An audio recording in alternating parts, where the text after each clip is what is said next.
강사 박맹근입니다. 네. 그래서 이제 그런 얘기를 많이 들어요. 일타 강사 같다. 그래서 여러분 설교 들으면 머리에 쏙쏙 들어갈 거예요. 그런데 기억은 나는데 은혜는 없을 거예요. 근데 뭐 수지와 함께하는 교회 워낙 오고 싶었었어요. 형제 교회이기도 하고, 그리고 이제 저희 어머님도 수지 성목동 사시거든요. 그래가지고 이게 뭐 고향 같은 곳이다 보니까 오고 싶었는데 이 지역을 이렇게 잘 지켜줘서 감사하고, 훌륭한 담임 목사님, 성기우겠어요. 그 박정현 목사님은 그러니까 이제 밀도가 있는 사람인 것 같아요. 그래서 제가 분당우리 교회에서 사역은 길게 하지 않았었지만, 그래서 박정현 목사님이랑 교제한 기간은 짧은데 밀도가 있다 보니까 지금 뭐 너무 허물없이 잘 지내고 있어요. 그래서 저 기대하기로 오늘 저 이렇게 한 번 뵙고 가지만 여러분이랑도 이 30분 정도의 시간이 밀도 있기를 바라요. 그래서 다음 주 수요일까지 제 생각이 났으면 좋겠어요. 지난주에 너무 좋았는데 밀도가 있어가지고 그럴 수 있으면 좋겠고, 제가 이제 목사님 여러분들한테 어떨지 모르겠는데 제가 박종영 목사님 소개를 먼저 좀 하고 시작하도록 하겠습니다. 제가 오기 전에 좀 심심해가지고 박정현 목사님 그 여러분 교회 홈페이지에 있는 사진을 GPT에 넣고선 이 사람 이름이 뭘 것 같냐 물어봤어요. 그랬더니 아무 힌트도 주지 않고 느껴지는 대로 이름을 지어봐라 그랬더니 이렇게 이름을 지었어요. 정우성.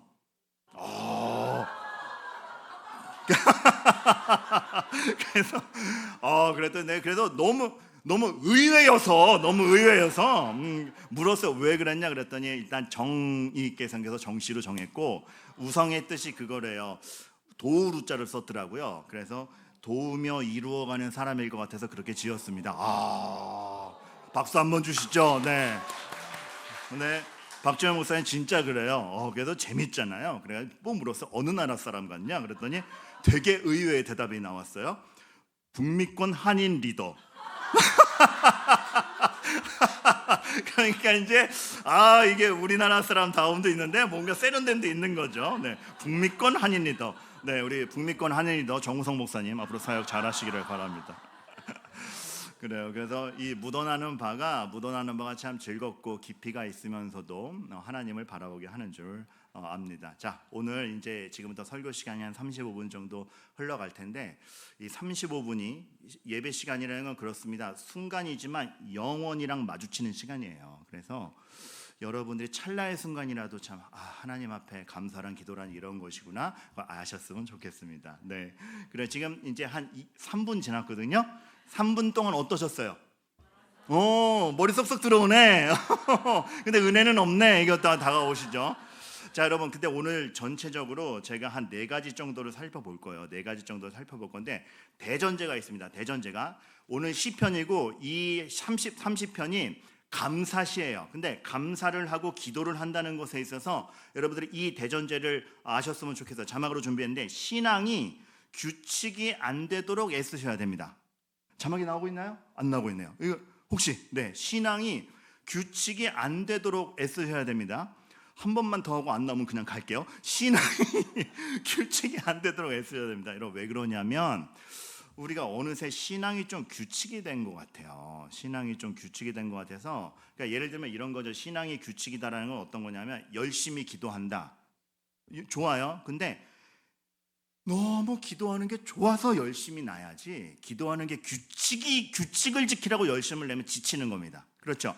10계명이 나는 거짓말하는 게 너무 싫어. 그래서 거짓말하지 않고 하나님 앞에 옳게 행동하는 게 너무 좋아. 그래서 거짓 증거하지 않는 거지. 그게 규칙이 돼서 이거 하면 벌 받아. 이렇게 되면 피곤해지는 겁니다. 기도가 그렇고 감사가 그래요. 정말 하나님과 하나 되어서 하나님이 너무 좋아서 감사하고 기도하는 것이지, 이게 규칙을 지키려고 감사하지 않으면 벌 받을 것 같아서 그러시면 안 되는 겁니다. 그러니까 여러분, 되게 우리의 신앙생활이라는 건 사실 굉장히 재밌는 거예요. 퀴즈 하나 낼게요. 예수님이 새벽 미명에 기도하러 가셨다. 그 마가복음에 보면 나오지 않습니까? 저녁까지 사역하시고 밤늦게까지 대화 나누시고, 그런 가운데 새벽 미명에 기도하러 가셨어요. 여러분, 예수님은 왜 그 새벽에 기도하러 가셨을까요?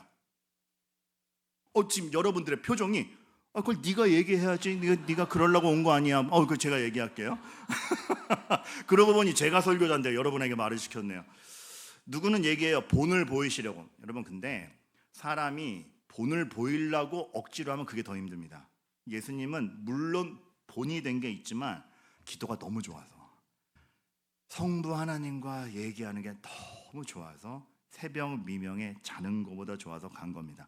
그러니까 저는 여러분들의 기도가 그렇게 되기를 바라야지 이렇게 압박감에 못 이기는 기도는 아니기를 바라요. 아시겠죠? 그래서 첫 번째 1번 시선 교정부터 해야 돼요. 우리는 신앙생활을 하고 어떤 기도를 배우면 내가 뭘 하지? 내가 어떻게 해야 되지? 이게 먼저 나오는데 여러분 오늘 시선 교정을 먼저 해야 될 건 물론 내가 뭘 하고 어떻게 해야 되냐가 중요한데 그게 처음이 아니라 하나님이 어떤 분인지를 알아야 내가 뭘 하지가 나와요. 성경을 볼 때 우리가 실수하는 게 뭐냐면 예를 들어서 솔로몬을 본받자, 뭐 다윗을 본받자, 야곱처럼 거짓말하고 다니지 말자. 좋은 적용이에요. 그런데 사람을 보고 뭘 하냐 마느냐를 정해버리면 솔로몬을 본받아서 지혜를 가졌지만 솔로몬이 타락하잖아요. 다윗이 그렇게 잘하고 골리앗도 때려 부수고 사울을 죽일 수 있을 때 복수하지 않고 훌륭했는데 살인하고 간음했잖아요. 그러니까 본받자 그러고 쫓아갔는데 쫓아가다 보니까 살인하고 있어. 어휴, 마음이 덜컥하는 거죠. 그런데 야곱은 그렇게 거짓말하고 다니고 사기치고 다녔는데 그 사람처럼 되지 마라고 했는데 하나님이 야곱에게 복을 주시잖아요.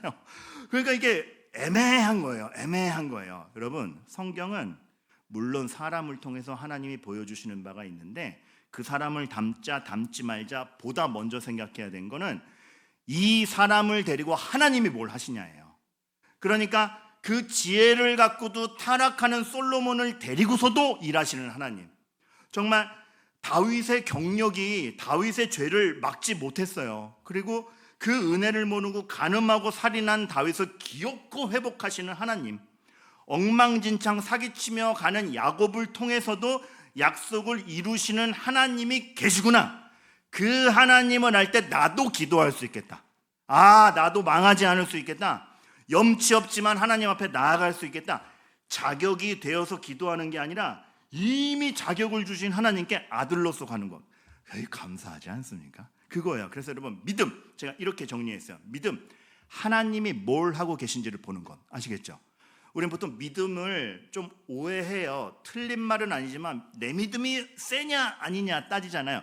틀린 말 아닙니다. 하지만 더 원초적인 건 내가 뭘 더 확신하느냐 안 하느냐 문제 이전에 나는 초라하지만 하나님이 뭘 하고 계신지를 보는 거. 이게 믿음이에요. 그러니까 나는 너무 약한데 하나님 붙잡고 있다라면은 정말 그건 너무 죄송해요. 저 혼자 막 뮤지컬 하고 있죠. 제가 그래서 지금 여러분들이 들으시는 태도가 너무 좋아서 원래 원고에 없던 건데 영화 얘기 하나 해드릴게요. 어머, 저 목사님 저렇게 또 삼천포로 빠지다가 시간 다 됐는데 설교 다 못하면 어떡해? 못하는 거죠 뭐. 자, 저 스트레스를 안 받아요. 그 카핑 베토벤이라는 영화가 있어요. 카핑 베토벤이라는 영화가 있는데 베토벤의 일대기를 잘 그렸어요. 근데 여러분 아시는 분은 아시겠지만 베토벤이 나중에 음악가 작곡가한테 귀를 먹잖아요. 그래서 근데 귀도 먹었는데 늙어가면서 건강도 안 좋아지니까 괴팍해지고 그래서 사람이 말년에 아주 흉해지거든요. 그런데 그 베토벤을 끝까지 지키던 안나 슐츠라는 여인이 있습니다. 근데 그 안나라는 여인이 베토벤 옆을 계속 지키니까 베토벤이 감사해야 되는데 감사하는 게 아니고 너 내 악보 훔치러 왔지 의심하면서 더 구박을 하는 거예요. 그래서 안나가 그 괴팍한 베토벤에게 귀도 먹어가지고 이제 잘 안 들리는 베토벤에게 굉장히 하대받으면서 몇 년을 삽니다. 그러다 보니까 베토벤이 나중에 미안한 거예요. 그래서 안나한테 물어요. 안나, 뭐 외국말로 했겠죠. 안나, 너는 내가 음악가로서 귀도 먹고 성격도 괴팍하고 나한테 사랑을 주는 너를 의심이나 하고 있는데 너는 도대체 왜 내 옆에 있는 거야? 라고 했더니 안나가 이렇게 대답을 합니다. 그 영화상의 대사예요. 당신을 보면 음악에 대한 확신이 생겨요. 이렇게 늙어가고 건강도 잃고 귀도 안 들리는데 음표를 그리려는 거 보니까 음악은 정말 즐거운 거구나.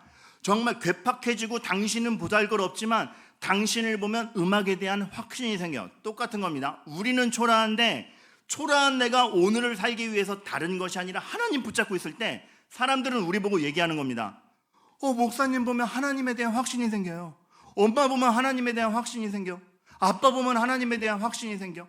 엄마 아빠가 완전해서가 아니라 나도 괴팍하고 나도 초라한데, 그런데 내가 하나님을 붙잡고 있으니 나를 보는 사람이 저 초라한 사람이 붙잡는 하나님, 정말 저 초라한 사람에게 소망을 주는 하나님을 보면서 감사로 갈 수 있는 겁니다. 그러니까 여러분, 우리 믿음이라는 거는 우리 기량을 갖다가 자랑하는 게 아니라 하나님이 뭘 하고 계신지를 보는 거예요. 여러분, 그러실 수 있기를 바라요. 그래서 초라함을 생각하지 마시고 여러분이 초라해지지 않도록 죽으신 그리스도를 생각할 때, 아이고, 여러분 진짜 거기서 감사가 나오는 거죠. 그리고 거기서 기도가 나오는 거죠. 그렇기 때문에 그때 회개도 철저히 할 수 있는 거예요. 이러한 나를 포기하지 아니하시는 하나님을 알 때, 야, 내가 더 이상 죄에 머무를 수 없겠구나. 의도 맞을까 봐 회개하는 게 아니라 하나님이 너무 좋아서 회개하는 거죠. 그러니까 여러분, 이렇게 돼야 돼요. 우리는 늘 하나님이랑 거래하려고 그러거든요. 의도 맞지 않으려고 회개하는 거래가 아니라, 하나님이 이렇게까지 날 사랑하시는데 제가 회개하지 아니할 수 없습니다. 감사해서, 나 감사했으니까 돈 줘, 이게 아니고, 아유, 하나님이랑 함께 있으면 아무것도 없어도 감사하도이다. 그때 진짜 안정된 삶을 가질 수 있는 것이죠. 그러니까 여러분, 시선 교정을 해야 돼요. 시선 교정. 자, 지금 제가 여러분에게 기억에 남기 위해서 시선 교정. 첫 번째, 시선 교정. 내가 뭘 하지 그 이전에 하나님이 뭘 하고 계신지를 보는 겁니다. 그래서 여러분, 이거는 좀 우리 신앙생활의 팁이기도 한데, 잘 보세요. 십계명도 하나님을 먼저 못 보니까 어기는 겁니다. 잘 보면 십계명도 하나님을 먼저 못 보니까 어기는 겁니다. 부모를 공경하라. 공경할 만해야 공경하지. 아니요.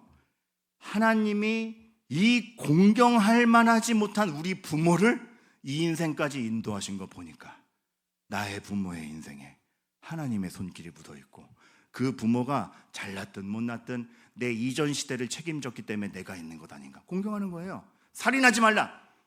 미워 죽겠어. 얘를 죽여야 내 인생이 돼. 아니요. 얘를 안 죽여도 하나님이 다윗처럼 지켜주신 걸 알면 살인하지 않아요. 하나님의 형상으로 창조된 고귀한 사람인 줄 알면 간음하지 못하죠. 그렇죠? 이 사람도 하나님이 세우신 사람인데 저 사람 걸 뺏어서 내 걸 충족하지 않아요. 도둑질하지 않고 거짓말하지 않아요. 그러니까 결국 하나님을 먼저 못 보니까 이게 다 허물어지는 건데, 하나님이 하시는 게 뭔가를 보면은 우리에게 어이구, 정말 저절로 십계명을 지키게 되고, 기도하는 게 기쁘고, 내가 움켜쥐는 걸로 내 삶이 책임져지는 것이 아니라 정말 하나님이 나를 책임진다를 알아서 행복하게 됩니다. 이거를 알고 오늘 시편을 다시 읽어보면 1절, 여호와여, 내가 주를 높일 것은 주께서 나를 끌어내사 내 원수로 하여금 나로 말미암아 기뻐하지 못하게 하심이니이다. 여러분, 잘 봐요. 이게 왜 감사시냐? 내가 뭘 했다가 없어요. 내가 높아졌다가 없어요. 내가 주를 높일 수밖에 없는 것은 주님이 나를 그 구렁텅이에서 끌어내시지 않았습니까? 원수가 없어지지 않았어요. 원수가 있는데 원수로 하여금 나로 말미암아 기뻐하지 못하게, 원수가 나보고 헤헤헤 비웃지 못하게 나를 세워주심이 너무 감사하다. 2절, 여호와여 내 하나님이여, 내가 주께 부르짖음에 나를 고쳤나이다. 내가 건강해가지고 힘을 빡 주니까 내가 벌떡 일어났어가 아니고, 나는 부르짖을 힘밖에 없는데 주께서 나를 고치셨나이다. 3절, 여호와여 주께서 내 영혼을 수월에서 끌어내어 나를 살리사 무덤으로 내려가지 아니하게 하셨나이다. 여러분, 하나님이 뭘 하셨는지 지금 계속 보고 있는 거예요. 그리고 아이러니한 건 뭐냐면, 하나님이 하셨기 때문에 계속 평탄하고 행복했다가 아니라 계속 원수, 내가 그냥 무너져 있는데 고쳤다. 수월, 지옥 아닙니까? 수월에서 이끌어내면, 환경이 감사를 정하는 게 아니라 하나님이 함께 계시다라는 게 감사를 정하는 겁니다. 그러니까 원수는 있어요. 여러분, 원수를 없애는 법이 두 개가 있습니다. 하나는 원수를 죽여버리면 없어져요. 또 하나는 원수 없애는 방법은 뭐게요? 사랑해버리면 더 이상 원수가 아니기 때문에 원수가 없어져요. 원수를 사랑하라는 말씀은 정말 우리가 실천하기 되게 좋아요. 왜냐하면 모든 집에 있기 때문에. 오늘 집에 가서 꼭 실천하시기 바랍니다. 이게 우리는 상대방을 없애버려서 원수를 없애는 방식을 택하는데, 하나님은 원수를 사랑하라로 원수를 없애는 방식을 택하신데 그게 우리 실력으로 안 되잖아요. 근데 하나님을 먼저 볼 때 하나님이 저 원수도 사랑하신다면 변할 수 있지 않겠는가 해서 감사하고 기도가 나오는 것이고, 나도 변해가는 것이죠. 그래서 여러분, 기도 어떻게 해? 이전에 시선 교정, 다시 한번 시선 교정. 여러분, 오늘 제가 장담하는 자기 전에 이거 계속 생각납니다. 시선 교정. 이거 계속 생각납니다. 근데 내가 뭘 하지 이전에 하나님이 뭘 하고 계신지를 보시기를 바라겠어요. 그래서 팀 켈러가 이런 기도를 두고 이런 말을 합니다. 팀 켈러의 기도라는 책이 되게 유명하거든요. 근데 그게 사실 부제가 있어요. 부제. 의무를 지나 기쁨으로. 그러니까 우리는 기도를 의무로 생각하거든요. 그런데 그 이전에 하지 않을 수 없는 기쁨이 있는 건데, 그 기쁨이 오려면 동력이 나에게서 오는 게 아니라 하나님이 뭘 하고 계시지? 여기서 봐요. 하나님 뭘 하고 계시지? 정말 오늘 나는 아무 결과가 없는 것 같은데 하나님 뭐 하고 계시지? 해서 기도가 나오는 거죠. 그리고 거기서 내가 만들어내지 못하는 것들이 나오죠. 그러니까 사실 십자가 사건만 봐도, 십자가 지러 간다 그럴 때 예수 그리스도께서 내가 이제 죽으러 간다 그러니까 베드로가 뭐라 그랬죠? 어서 가시옵소서. 아니죠. 뭐라 그랬죠? 그리 마옵소서. 그러니까 베드로의 상식에서는 내 스승이 죽으면 우리도 끝나니까 아니라고 여긴 거예요. 그런데 그 죽음이 구원의 길이 되는 건 상상 못한 일 아닙니까?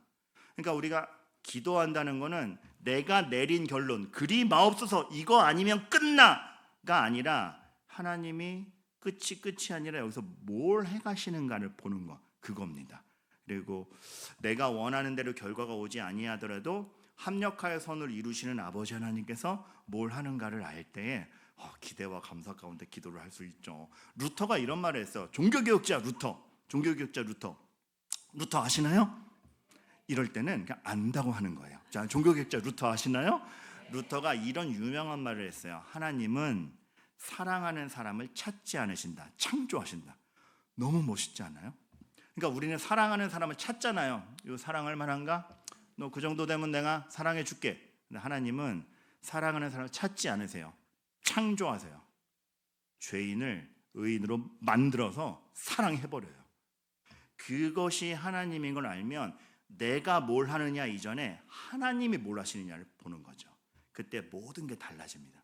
그리고 여러분, 우리가 삶의 괴리감이 얼마나 많습니까? 자괴감도 많고. 근데 그때 나 이 정도밖에 안 돼가 아니라 이러한 나를 창조하셔서 사랑의 대상으로 바꾸시는 하나님이 오늘 뭘 해가시는가, 그거를 보는 거예요. 그렇기 때문에 두 번째, 오늘 몇 번까지 한다 그랬죠? 4번. 근데 아직 2번까지밖에 안 왔어. 막 초조해지죠? 어떡하면 좋아? 근데 일단 따라오세요. 그래서 머리에 쏙쏙 들어가죠? 그래서 2번, 우리가 알아야 될 건 뭐냐면, 감사는 상대적인 비교를 보는 것이 아니라 하나님의 활동을 보는 거예요. 그래서. 근데 우리가 감사를 되게 상대적으로 많이 하거든요. 틀린 건 아닌데 좀 애매해요. 그러니까 우리가 이런 감사 많이 하지 않습니까? 넘어져서 팔이 부러졌는데 두 팔 다 안 부러지지, 두 팔 다 부러지지 않게 하시면 감사하나이다. 감사인데요, 그 감사를 해버리면 두 팔 다 부러진 사람 뭐가 돼요?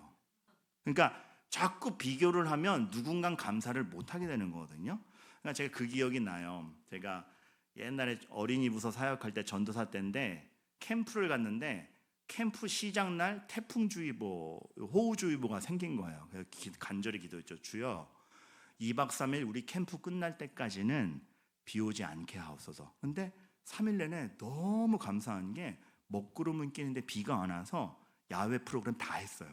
너무 감사하잖아요. 그리고 끝나고 떠나는데 애들이 버스에 탑승하니까 비가 막 오는 거예요. 그래서 제가 애들한테 외쳐서, 얘들아, 정말 우리 기도를 들어주시고 우리에게 은혜 주신 하나님께 감사하자라고 막 하고 있는데 비가 후두두둑 떨어지고, 그때부터 비가 오기 시작했는데, 여러분 캠프장이잖아요. 우리가 떠나면 그 자리에 누가 오잖아요. 우리를 가려는 찰나에 딴 교회 차가 쫙 들어오는 거예요. 그러면서 걔네들이 비 맞고 내리는 거예요. 그랬더니 맨 앞에 앉아있던 애가 저한테 물었어요. 전사님, 그럼 쟤네는 저주받은 거예요? 내가 뭘 감사한데 상대적 감사만 하고 있었구나. 하나님은 모든 상황을 감사로 만드실 수 있는 분인데 내가 감히, 그러니까 여러분 이거 되게 조심해야 돼요. 겸손한 감사가 필요하고 상대적 감사는 우리가 다시 한번 생각해 봐야 됩니다. 아니, 감사하지 말라는 게 아니라 모든 인생에 감사가 있다는 걸 알고 상대적인 비교가 아니라 하나님이 뭘 하고 계실지를 늘 생각해야 돼요. 그래서 5절 이런 얘기가 나오잖아요. 그의 노염은 잠깐이요 그의 은총은 평생이로다.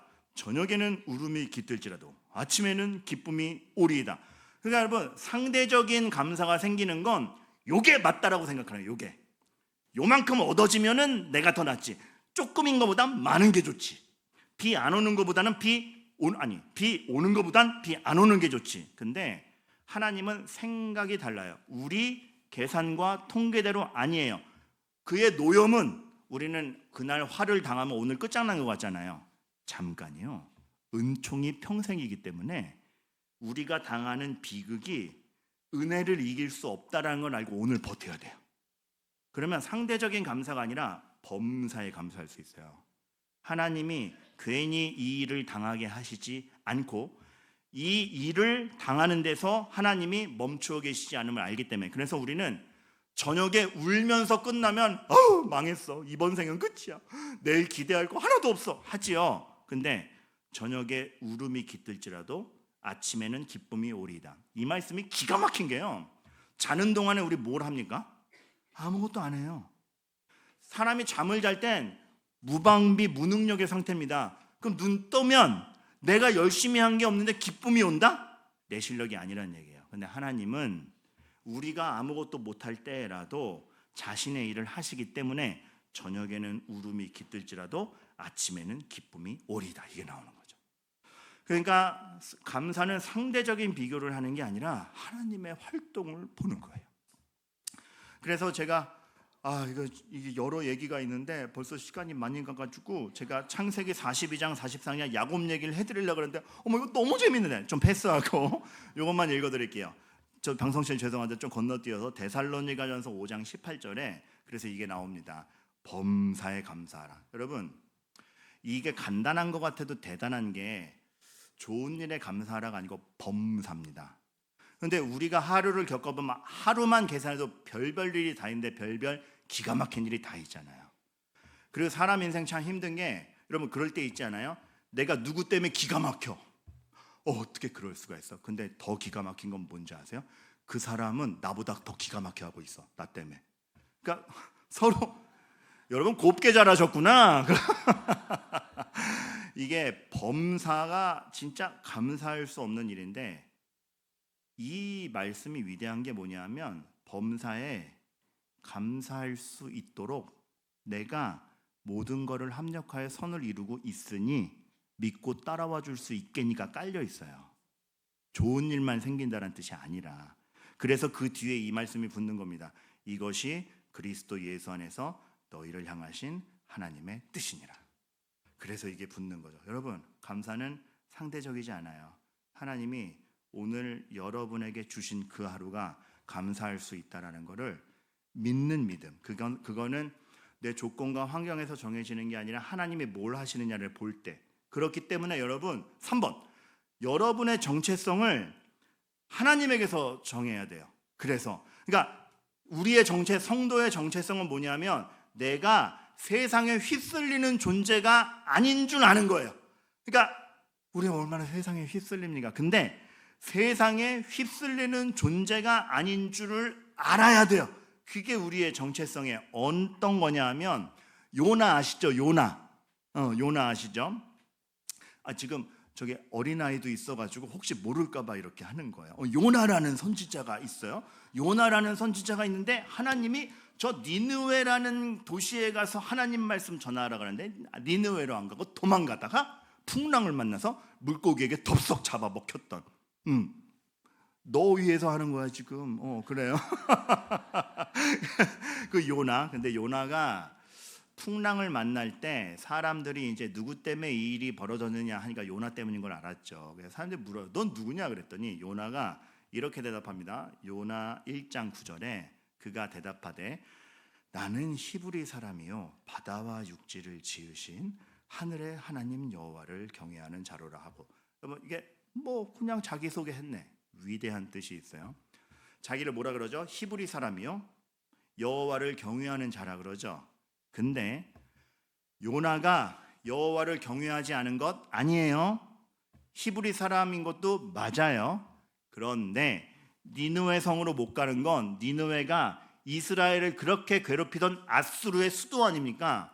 그러니까 너무 꼴보기 싫고 미운 거야. 그래서 내가 쟤네들에게 복음을 전해서 쟤네들이 살아나는 건 너무 싫은 거예요, 히브리 사람으로서. 그래서 하나님 말씀을 전하지 않고 가요. 여호와를 경외하는 것보다 히브리 사람인 정체성이 더 큰 겁니다. 그래서 안 가는 거예요. 하나님을 인정해요, 믿어요, 안 경외하는 거 아니에요. 그런데 히브리 사람에게 훨씬 센 거예요. 우리 정체성은 어때요? 하나님의 사람인 게 제일 세요? 아니면 이 돈 없으면 난 죽어? 우리가 가만 보면 뭐에 초조한가? 제일 사랑하는 걸 잃어버릴까 봐 초조해합니다. 그게 정체성이 되면 안 돼요. 하나님이 정체성이어야죠. 그래서 돈이 있으면 좋지만 없어도 흔들리지 않을 수 있는 사람이 되게 하옵소서라고 부들부들 떨며 기도하는 여호와를 경외하는 사람. 귀는 먹었지만 정말 음악에 대한 확신이 있어서 부들부들 떨며 악보를 그리는 베드로처럼, 아니 베토벤처럼. 너무 항상 성경 생각만 하니까 베토벤도 베드로라고 그랬어요. 어머나, 얼마나 경건해요 정말. 근데 예를 들어서 아까 십계명 얘기를 잠깐 해서 그렇지만 사람이 왜 거짓 증거하지 말라, 거짓말 할까요? 정체성이, 거짓말하면 위기를 모면할 수 있잖아요. 망신 안 당할 수 있잖아요. 그러니까 거짓말을 해서 망신을 안 당하고 싶은 정체성이 하나님 앞에 부정직한 것보다 큰 거예요. 사람한테 인정받고 싶은 게 하나님께 인정받고 싶은 것보다 더 큰 거예요. 그러니 거짓 증거하는 겁니다. 다 이런 식이에요. 그러니까 내 정체성이 정말 세상에 휩쓸리는 존재가 아닌 줄 알아야 될 텐데, 여기서 이쯤에서 생각할 건, 자 제가 자막으로 딱 써왔어. 이쯤에서 생각할 건, 분명히 시간 모자랄 겁니다. 지금 벌써 제가 아까 8시 35분부터 설교해가지고 30분 설교한다 그랬는데 지금 몇 시예요? 9시가 다 됐어요. 4번까지 있다 그랬는데 2번까지밖에 못했는데 지금 5분 뒤에 끝내야 돼요. 그래서 이쯤에서 생각할 거, 시간 분명히 모자랄 것이다. 오죽하면 자막으로 띄워왔겠습니까? 제가 그래서 여러분 지금부터 조금 빨리 가겠습니다. 빨리 가고 아마 준비한 거 다 못할 것 같아요. 그러면은 준비한 거 다 못하면은 너무 아쉽잖아요. 내년에 또 부르세요. 그렇게 하시고. 근데 원래 시간을 너무 오버하면 안 돼요. 그래서 하나님으로부터 정해진 정체성이 있기 때문에 6절, 내가 형통할 때 말하기를 영원히 흔들리지 아니하리이다 하였더라. 여러분 이거 잘 읽어야 돼요. 다윗이 자기한테 장담한 거, 내가 형통할 때는 조건이 좋으니까 이게 나를 흔들지 아니하려 할 것이라고 말했다라는 거죠. 그거 아니라는 거예요. 그렇지 않다. 그래서 그럼 무엇이 나를 견고하게 하느냐? 기가 막힌 말씀 나옵니다. 7절, 여호와여 주의 은혜로 나를 산같이 굳게 세우셨더니, 자 빨간 글씨가 있잖아요. 여호와여 주의 은혜로 나를 굳게 세우셨는데, 굳게 세운 방법이 뭐냐 하면 주께서 얼굴을 가리셨어요. 그런데 근심하니까 굳어졌어요. 하나님이 모른 척한 게 아니고 상황을 겪게 하셔서 진짜 세상보다 하나님이 더 큰 나를 알게 하신 거예요. 다윗이 아들한테도 배신당하죠. 부모 가족 다 잃은 적도 있죠. 참 울며불며 다녀 살아남으려고 미친 척도 하잖아요. 침 흘리고 다니고. 하나님이 그걸 면제시켜주지 않으세요. 그 망신 다 당하게 하는데 막 살아남으려고 막 침 흘리고 벽 긁은 그날 밤에 얼마나 자괴감이 들었겠습니까? 근데 여러분 우리 인생이 그렇지 않아요? 오늘 하루 살아보겠다고 누군가한테 가서 침 흘리며 아부하고, 우리 애가 문제가 있는데 이 애 보호하려고 딴 데 가가지고 벽 긁듯이 바보인 척하며 일하고 오늘 버티기 위해서. 사실 우리 그렇게 살지 않나요? 자괴감 들어요.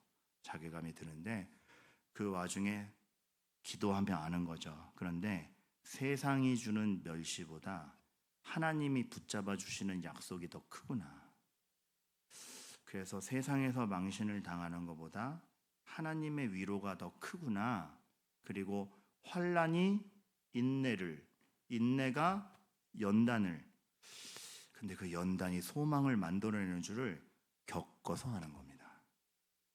그러니까 다윗이 이걸 비극으로 얘기하지 않아요. 주께서 얼굴을 가리셨고 내 근심했는데 근심한 덕분에 믿음이 그냥 공허한 말이 아니라 진짜가 된 거죠. 그러니까 사망의 음침한 골짜기를 다닐지라도 해를 두려워하지 아니할 것은, 음침한 골짜기를 다녀본 거예요. 근데 해를 두려워하지 않을 수 있다라고 한 거죠. 다윗이 나중에 죽을 때 보면 열왕기상 같은 데 읽어보면 이불을 덮어도 몸이 따뜻하지 않아서 벌벌벌 떨었다 그러잖아요. 얼마나 쇠약해진 거예요. 얼마나 보잘것없어. 자기도 자괴감 컸을걸요. 한 나라를 제패하던 왕이 이불을 뒤집어 써도 추워서 벌벌 떠는. 그래서 솔로몬한테 유언하는데, 야 인생 아무것도 없어. 진짜 야 늙으면 다 이렇게 초라해지고 건강 잃으면 아무것도 아니야 라고 얘기하지 않고 벌벌 떨면서 뭐라 그래요? 너는 대장부가 되어 주의 율법을 지키고 주님께 순종하다 내게로 오라. 몸이 쇠약해진 정체성이 하나님의 자녀된 정체성보다 크지 않았어요. 그래서 초라함이 자기를 나락으로 빠뜨린 게 아니고 믿음이 있다라는 게 그 유언을 하게 만들어요. 여러분 감사시잖아요. 감사시. 제가 이 말씀드릴게요. 감사시는 이거 감사합니다, 이거 감사합니다, 감사한 항목을 나열하는 게 아니고 어떻게 하나님이 나를 감사를 외칠 수 있는 사람이 되게 하는가, 그거에 대한 거예요. 그러니까 조건이 충족되지 않아도 하나님만으로 감사할 수 있는 사람으로 만들어져 가는 것. 거기에 면제가 없습니다. 그 믿음과 삶은 괴리가 커요. 그래서 여러분 원수를 사랑하라. 아멘이에요? 여러분 졸려요? 금방 끝낼게요. 원수를 사랑하라. 아멘입니까? 근데 여러분 지금 아멘 하셨죠? 동의돼요. 그렇죠. 근데 지금 예배 끝나고 나가자마자 원수가 서 있어. 그럼 바로 사랑할 수 있어요? 이가 갈리죠. 그러니까 아멘이 뻥이어서가 아니라 진짜 원수를 사랑하기까지는 시간이 걸려요. 근데 하나님 그거를 면제하지 않고 이를 갈며 갈게 하세요. 그리고 가봤더니 원수를 죽여 없애는 것보다 사랑하는 게 더 좋았네. 원수를 사랑하라. 아멘 하게 하시는 겁니다. 그래서 이런 모든 것이 모여서 마지막 4번은 짧게 할게요. 4번 간구의 예시. 그게 8절 이후에 간구의 예시가 나와요. 감사기도는 어떻게 하는 것인가? 9절 10절 쭉 읽을게요. 내가 무덤에 내려갈 때 나의 피가 무슨 유익이 있으리요? 진토가 어떻게 주를 찬송하며 주의 진리를 선포하리이까? 여호와여 들으시고 내게 은혜를 베푸소서. 여호와여 나를 돕는 자가 되소서 하였나이다. 여러분 감사하는 건 멋진 말을 만들어내는 게 아니라 이게 성경에 쓰여 있으니까 이렇지, 이거 제가 좀 실감나게 읽어드릴게요. 주님 내가 죽으면 인생이 무슨 소용이겠어요? 내가 죽으면 내가 어떻게 전도하고 다녀? 날 도와야 될 거 아니에요. 이겁니다. 여러분 다시 읽어봐요. 그러니까 여러분 기도를 막 멋있게 하려고 그러지 말고 그날의 진심, 아버지니까 다 들어줄 거다. 난 초라하지만 하나님이 내 인생을 망하게 하실 리 없다. 그러니 주여 지켜 주시옵소서를 정말 자녀의 심정으로 하는 그 감사입니다. 감사한 자만이 그걸 할 수 있어요. 불평이 있는 사람은 기도도 안 해요. 주님이 여기서 끝내실 리가 없다. 오늘 나의 눈물이 결론이 되게 하실 리가 없다.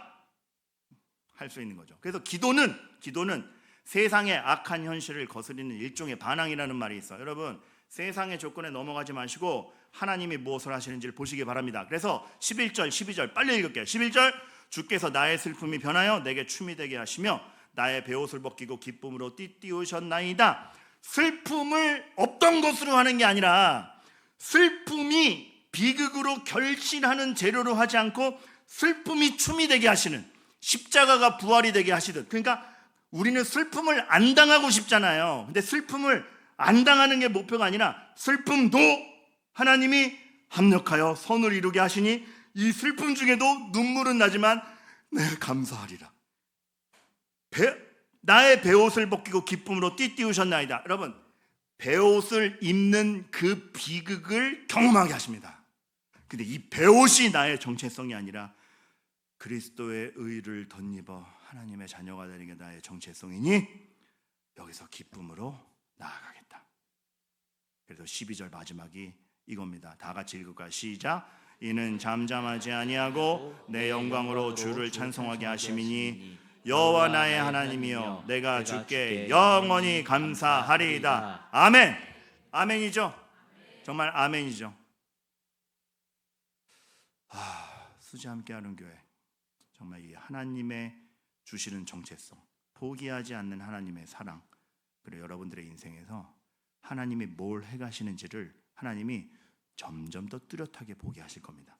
슬픔일 수도 있고 배옷일 수도 있습니다. 근데 오늘 나 배옷을 입어서 감사하지 않겠다가 아니라 이 배옷이 기쁨의 띠가 되는 때를 기다리며 이 배옷이, 이 치욕이 나에게 뭘 하는지, 하나님이 이것을 통하여 사망의 음침한 골짜기를 다닐지라도 해를 두려워하지 않고 감사하는 사람이 되게 하는 것을 보자 하면서 함께 웃고 함께 울면서 기도하시는 겁니다. 저도 수지 함께하는 교회에 기도할게요. 그리고 정말 우리 북미권 한인 리더 정우성 목사님 위해서 내가 기도할 테니까 정말 힘내시기를 바랍니다. 기도하겠습니다. 하나님 아버지 감사합니다. 하나님이 멈추지 않고 일하시기 때문에 감사합니다. 사실 현실은 녹록지가 않습니다. 감사할 거리를 억지로 찾아야 하나 나올까 말까? 근데 오늘 배웠습니다. 그 슬픔이 변하여 춤이 되게 하시는 하나님에 대해서, 하나님이 뭘 하시는지를 보며 감사하는 수지 함께하는 교회 되기를 아버지여 도와주시옵소서. 예수님 이름으로 기도합니다. 아멘.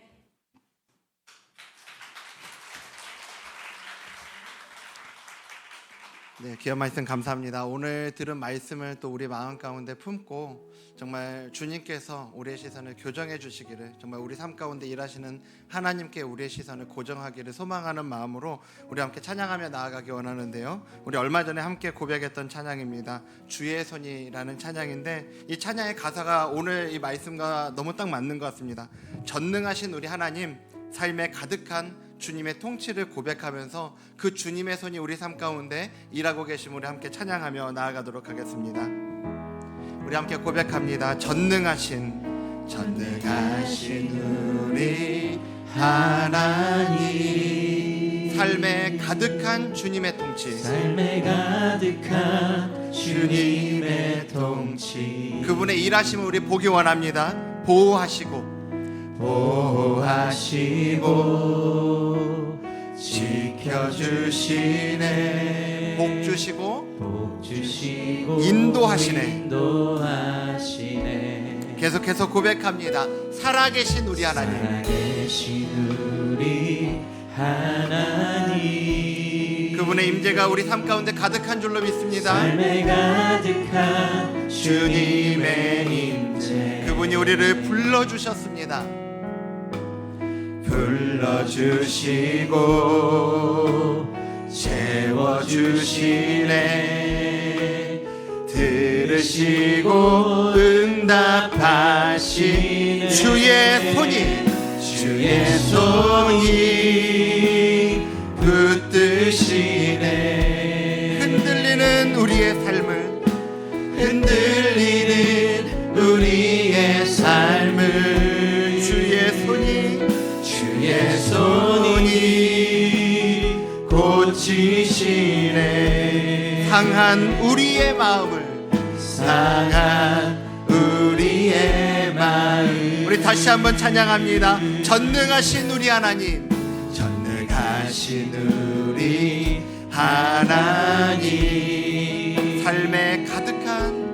삶에 가득한 주님의 통치, 보호하시고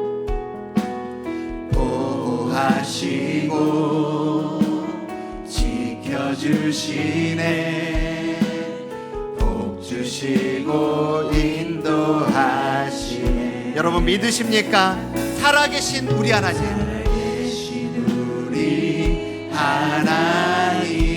삶에 가득한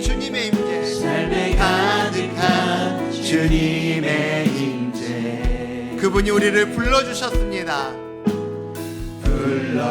또한 채워주시고 채워주시 우리의 기도에 우리의 신음에 들으시고 응답하시 주의 손이 붙드시네 흔들리는 우리의 삶을 주의 손이 고치시네 상한 우리의 마음을 상한 우리의 여러분 우리가 어떤 상황에서도 감사할 수 있는 입니다. 주의 손이 우리 감사의 이유를 찾기 원합니다. 주님의 손이 우리의 삶을 붙들어 주십니다. 흔들리는 우리의 삶을 주의 손이 우리를 고쳐 주십니다. 고치시네 상한 우리의 마음을 상한 우리의 우리 마지막으로 두 손 들고 주의 손이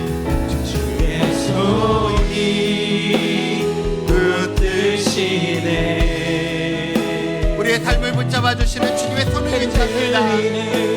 우리의 삶을 주의 손이 고치시네 상한 우리의 마음을 상한 우리의 마음을